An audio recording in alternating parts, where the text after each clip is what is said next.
El penúltimo capítulo, no del libro en su totalidad, sino de los que vamos a ver en esta lección, se denomina el acto de fotografiar, ¿verdad? En el capítulo anterior habíamos hablado de los aparatos y ahora vamos a ver, bueno, y hacia el final se acercaba a la cuestión de la cámara fotográfica y ahora vamos a ver lo relativo al acto de fotografía. Para Flusser, el fotógrafo es una especie de cazador, solo que es un cazador que no anda por la jungla, sino anda entre objetos culturales. Nos dice Flusser que la condición cultural informa al acto fotográfico. ¿Qué quiere decir esto? Recuerden que para Flusser informar quiere decir dar una forma. Entonces, la condición cultural, el contexto cultural, es lo que le da forma al acto fotográfico. Por tanto, no se fotografían cuando utilizamos una cámara tanto los objetos culturales, sino más bien las condiciones culturales. Esto es muy interesante. Para Flusser la fotografía no es una imagen sobre cosas, sino es una imagen sobre condiciones. No es una imagen sobre objetos culturales, sino sobre condiciones culturales. Eso es muy interesante de pensar, ¿verdad? A la hora de tratar de interpretar una fotografía, no tratar de interpretarla a través de las cosas que allí vemos, de los objetos que allí vemos, sino más bien de cómo esos objetos, esas cosas, están en medio de unas ciertas condiciones culturales. Ahora bien, dice Flusser que hay un pero, como siempre, ¿verdad? Pero los aparatos se imponen a las condiciones culturales. Es decir, es cierto que en la fotografía se dejen ver condiciones culturales. Sin embargo, pareciera que los aparatos siempre se imponen, siempre se ponen por encima de la cultura, porque hacen que lo diferente se vea igual. Esto es también muy interesante, tratar de pensar la fotografía así, no solo la fotografía, también el cine, la animación, el uso de las imágenes en las redes sociales. Esto que dice Flusser, que se logra que lo diferente se vea igual, ¿verdad? Piensen que entonces también uno de las virtudes y los peligros a la vez de las imágenes técnicas es la uniformación de la existencia social y cultural, que todo se vea igual, ¿verdad? Que todo se vea igual es algo sumamente problemático. Que todo se vea igual, a fin de cuentas, apunta hacia un anhelo de que todos pensemos igual, ¿verdad? Y el pensamiento único es algo muy, muy peligroso, es suprimir la diversidad y la diferencia. Más aún, el aparato restringe la libertad del fotógrafo, porque sus intenciones están en función del programa de la cámara. Nuevamente, era Flusser, esto es, digamos, lo que él concibe. Esa caja negra que habíamos puesto en la imagen del cineasta, ¿verdad? El código que va del cineasta a la cámara y luego el que va de la cámara a la película tiene en medio una cosa que no sabemos qué es y eso es lo que hace que el aparato le restrinja la libertad al fotógrafo o al cineasta o al animador. Porque las intenciones de los productores de imágenes técnicas terminan estando en función del programa de la cámara. Esto es muy interesante, como les digo, pensemos no solo en el acto de hacer fotografías, películas o animaciones. Pensemos esto en nuestra experiencia como ciudadanos y como individuos sociales. Recuerden que para Flusser, a fin de cuentas, la cámara fotográfica está en función del complejo industrial y el complejo industrial en función del complejo socioeconómico. Es decir, así como hay aparatos fotográficos, hay aparatos industriales y hay aparatos socioeconómicos. Por tanto, hay aparatos políticos. ¿Verdad? Piensen en las instituciones, en las oficinas eh, públicas y privadas también. No solo hay que pensar en el Estado, pero el Estado es un buen ejemplo para tratar de pensar todo esto. Así como el fotógrafo está en total desconocimiento del verdadero funcionamiento de la cámara y por tanto queda sujeto a la cámara, también el ciudadano, digamos, en la medida en que desconoce el funcionamiento de los aparatos burocráticos, políticos, institucionales, estará totalmente sujeto a dichos aparatos. Esto es lo que Flusser, por eso Flusser estudia la fotografía para estudiar la sociedad contemporánea, finalmente. Porque así como estamos en desconocimiento de los textos científicos que fundamentan el funcionamiento de la cámara, también como ciudadanos muy probablemente estamos en desconocimiento del montón de conceptos, ideas, textos, normativas que hacen funcionar a las instituciones sociales y por eso es que nosotros perdemos libertad ante ellas, ¿verdad? Eso es muy importante para Flusser, así como el fotógrafo tiene que preocuparse por conocer el funcionamiento de la cámara, nosotros como individuos deberíamos preocuparnos más por conocer el funcionamiento de las instituciones, del Estado, del poder y del mundo, finalmente, para nosotros no perder libertad, ¿verdad? Desconocer el funcionamiento de las cosas es perder libertad, y por eso es que Flusser se interesa mucho en la cámara fotográfica, porque es una especie de expresión también de la condición cultural contemporánea. Luego nos habla de qué podemos entender por intención del fotógrafo, y nos dice Flusser que la elección de hacer una fotografía artística, científica o políticamente comprometida, supone un concepto previo de arte, de ciencia, de política. Recordemos que la fotografía es una imagen de conceptos que están contenidos en el programa y también en el fotógrafo. Entonces, cuando hablamos de la intención del fotógrafo, ahora recuerden que a lo largo del curso hemos tratado de debatir si es pertinente o absolutamente necesario o absolutamente determinante hablar de la intención del artista. Bueno, Flusser retoma esto, pero con el fotógrafo. Y él dice, la intención del fotógrafo no es tanto, digamos, no involucra solamente lo que quiere que sea convertido en fotografía, sino también una serie de conceptos que fundamentan esa fotografía. Si yo de repente me pongo a hacer, qué sé yo, fotografías artísticas, tomo una fotografía artística y eso da cuenta no solo de lo que yo fotografío, sino también de qué estoy entendiendo yo por arte, qué concepto tengo de arte en ese momento.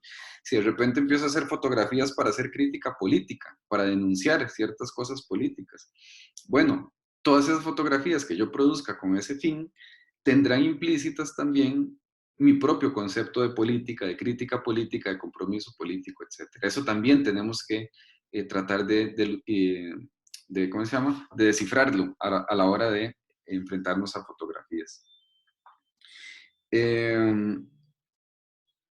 Dice Flusser, aunque al final se oprima el botón y quede una sola fotografía, la verdadera intención del fotógrafo está en la serie de fotografías y puntos de vista que buscan lo fotografiado.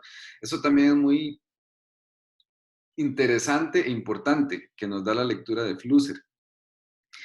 Porque piensen nuevamente en la fotografía de la niña escapando de la catástrofe en Vietnam.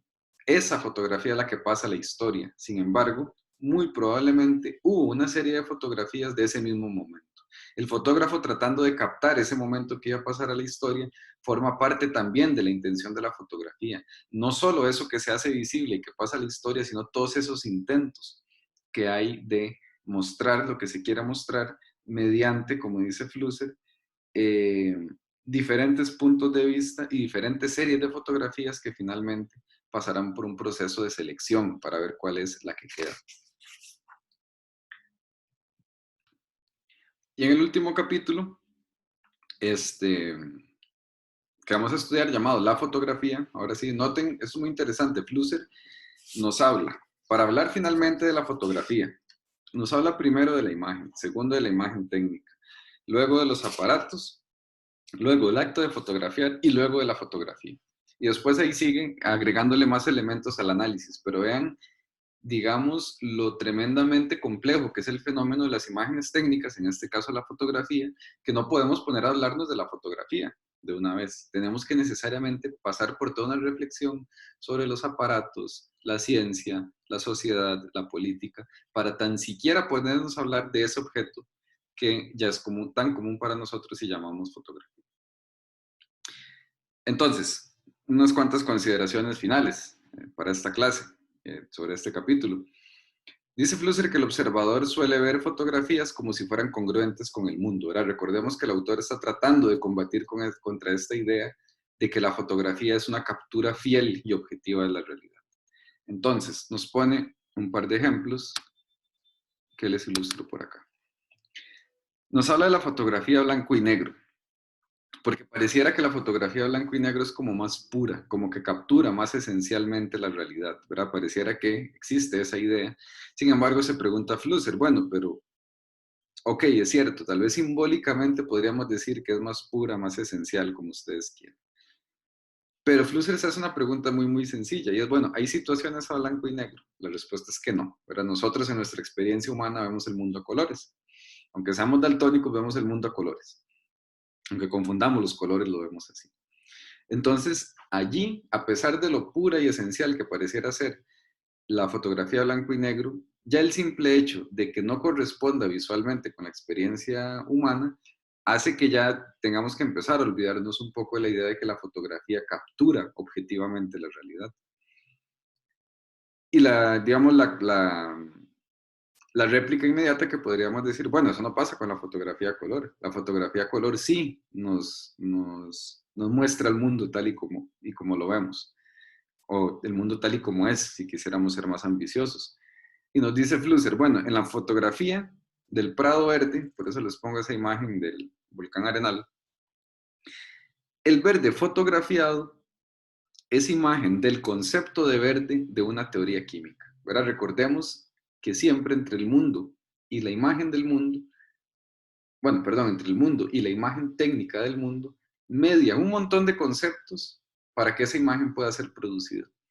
Es decir, un montón de conocimientos, habíamos dicho, matemáticos, físicos y químicos, son absolutamente necesarios para que este verde de la fotografía sea el mismo verde del prado que vemos con nuestros ojos. Y eso es muy interesante, dice Flusser. Por eso es que las fotografías a color son más abstractas, porque poseen más conceptos y más teoría. Piensen que para que una fotografía sea absolutamente concordante con la realidad, se necesita más conocimiento científico y más conocimiento técnico. Por tanto, son más conceptuales. Aunque no veamos los conceptos matemáticos, físicos y químicos en la fotografía, lo cierto es que están allí funcionando y eso hace que las imágenes sean más conceptuales. Y eso es muy interesante porque uno suele hablar de una imagen conceptual como una imagen que tiene un cierto significado o una cierta interpretación muy profunda, pero es que para Flusser ni siquiera es eso. Es el simple hecho de que la cantidad de conceptos necesarios para la producción de esa imagen ya hace que esa imagen sea conceptual. Vean que esto es una tremenda inversión de Platón, ¿verdad? Que habíamos hablado a inicios de la lección. Para Platón, el problema de las imágenes es que nunca van a concordar con la realidad. Uno podría decir contemporáneamente, bueno, le ganamos a Platón porque logramos hacer imágenes absolutamente realistas. Aunque nunca vayan a ser la realidad, lo cierto es que esa fotografía del volcán Arenal es casi como si estuviéramos allí frente al volcán.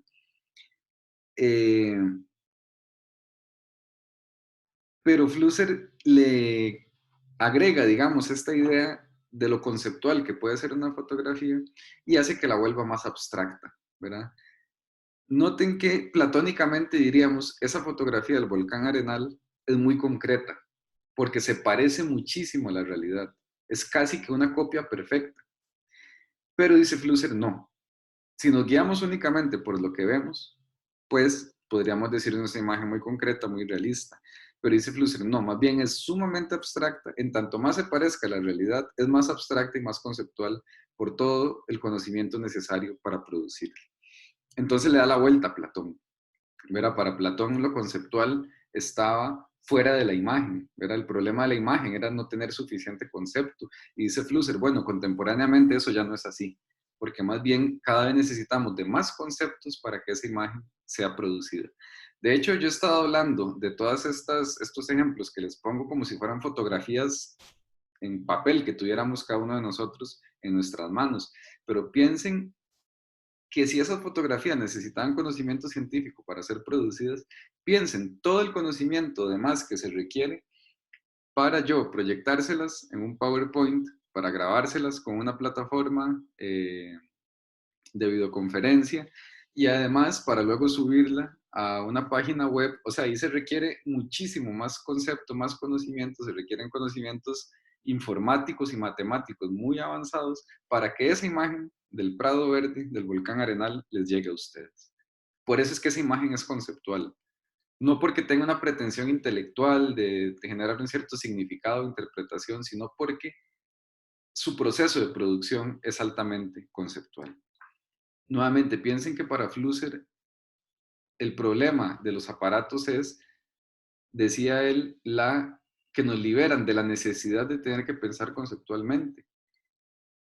Esa experiencia que tenemos frente a las fotografías de no ver todo el conocimiento necesario para producirlas, recuerden, es exactamente la misma situación del ciudadano que desconoce el funcionamiento político, social y político del contexto en el que vive y por eso pierde libertad. Por eso es que Flusser nos habla de todas estas cosas, tanto para enseñarnos a hacer fotografías y a interpretar fotografías, como para hacer existencia o vida y interpretar nuestra propia existencia y nuestra propia vida también. Hacia el final nos habla más o menos de qué nos habla de qué podemos más o menos entender por descifrar una fotografía, es decir, descifrar la intención del fotógrafo. Y nos menciona por lo menos 4 aspectos. El primero es cómo se codifica un concepto que tiene el mundo, es decir, cómo el mundo se vuelve concepto en la fotografía. El segundo es la utilización de la cámara para llevar a cabo esa codificación, es decir, identificamos algo en el mundo que lo queremos volver fotografía y luego necesitamos utilizar un aparato para hacer eso. En tercer lugar, dice mostrar sus imágenes para que sean modelos de experiencias, conocimientos, acciones, valores. Esto es también sumamente pertinente del modelo de Flusser porque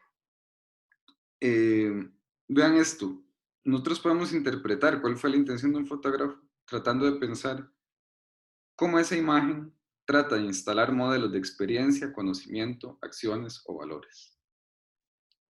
Es decir, no solo las experiencias, los conocimientos, acciones y valores que se ven en la fotografía, sino que se pretenden instalar, que se pretenden volver un modelo.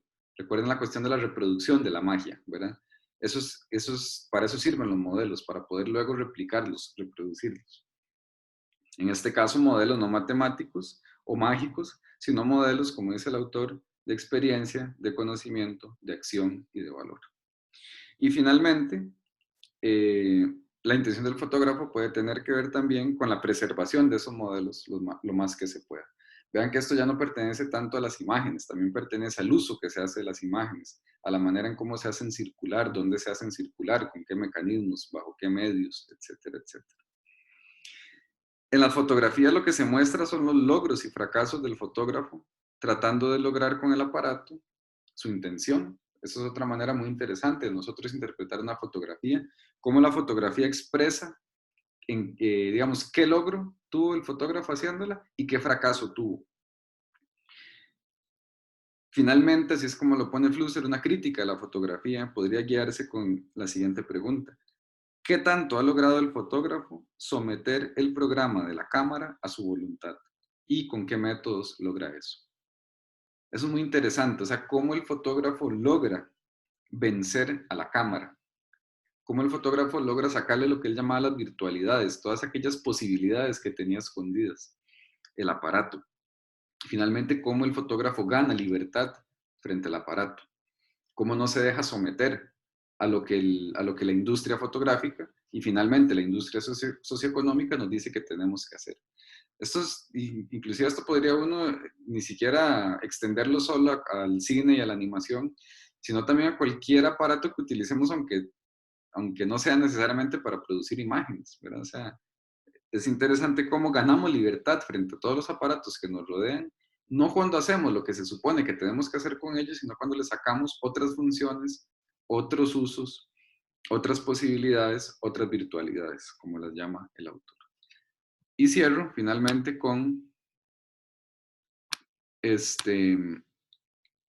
citando a Flusser en el último párrafo de este capítulo llamado La fotografía. Y nos dice, en resumen, las fotografías, como todas las imágenes técnicas, son conceptos transcodificados en situaciones. Conceptos manifiestos tanto en las intenciones del fotógrafo como en el programa de los aparatos. Esto demuestra que la tarea de la crítica fotográfica consiste en descifrar aquellas codificaciones mutuamente relacionadas de cada fotografía. El fotógrafo codifica sus conceptos en fotografías y a través de ellas, las cuales informan después a otras, sirven de modelos para otras y hacen inmortal al fotógrafo en la memoria de otros. Esto tiene mucho que ver con esos 4 aspectos que les mencioné sobre cómo descifrar una fotografía. Pero esta idea es sumamente importante. que cómo eso que el fotógrafo hace, lo hace inmortal en la memoria de los otros. Flusser trabaja muchísimo con la idea de la memoria y cómo las imágenes y el acto de producir imágenes técnicas en este caso tiene que ver también con un quedarse en la memoria de otros. Sigo, la cámara codifica los conceptos contenidos en su programa en y a través de las fotografías, las cuales intentan entonces programar a la sociedad como un mecanismo retroalimentador cuyo fin es el futuro mejoramiento del programa. Nuevamente vean la relación que Flusser hace entre la fotografía y la sociedad, ¿verdad? Programar al fotógrafo finalmente es programar a la sociedad. Cuando la crítica fotográfica logra comprender estas dos intenciones contenidas en cada fotografía, puede considerarse que el mensaje fotográfico ha sido descifrado. Pero mientras la crítica fotográfica fracase en esto, las fotografías permanecerán indescifradas y mantendrán su apariencia de situaciones del mundo exterior, las cuales parecen haberse impreso por sí mismas sobre una superficie. Si se permitiera aceptar a las fotografías de manera acrítica, ellas servirían perfectamente a su propio fin. Programarían a la sociedad para una conducta mágica al servicio de las funciones de los aparatos. Este final de capítulo es sumamente poderoso. Vean que Flusser lo que está diciendo es, como me referí anteriormente, en la medida en que desconozcamos el funcionamiento de las cosas, perdemos libertad. Si nos entregamos a la reproducción inercial de lo que los aparatos permiten hacer, pues sencillamente, dice Flusser, lo que vamos a caer es, repito, en una programación de la sociedad para una conducta mágica al servicio de las funciones de los aparatos. Recuerden que la magia es aquello repetible, ¿verdad? El problema de las imágenes, decía Flusser, es que nosotros alucinamos con ellas. Pensamos que las imágenes son el mundo y no que son un medio para nosotros conocer el mundo. En la medida en que desconozcamos el funcionamiento de todos nuestros aparatos, los que sirven para hacer imágenes, los que no sirven para hacer imágenes, y también los aparatos estatales, institucionales, burocráticos, pues sencillamente lo que vamos a hacer es continuar una existencia que se reproduce a sí misma sin estar pensando y por tanto sin estar siendo libres, perdiendo libertad. Ese es el verdadero objetivo de Flusser de estudiar la fotografía.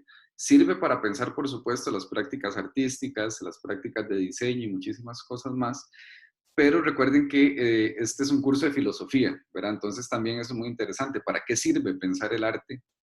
Esa gran pregunta, digamos, que nos hemos hecho a lo largo del curso, Flusser nos ayuda a responderla de muy buena manera. Digamos, sirve para nosotros generar una cierta actitud, una cierta interpretación, una cierta comprensión del arte, pero es que finalmente no es solo eso. Es que también en las relaciones que tenemos con las prácticas artísticas se expresan las relaciones que tenemos con los sistemas sociales, culturales y políticos. Se expresa nuestra relación con el poder, con las instituciones, con los gobiernos. Y en la fotografía todo eso se manifiesta de manera muy clara. Entonces, finalmente podemos hacer una lectura de Flusser, no solo como una reflexión sobre la fotografía, sino también como una especie de llamado a la acción y al conocimiento para nosotros no perder libertad como individuos.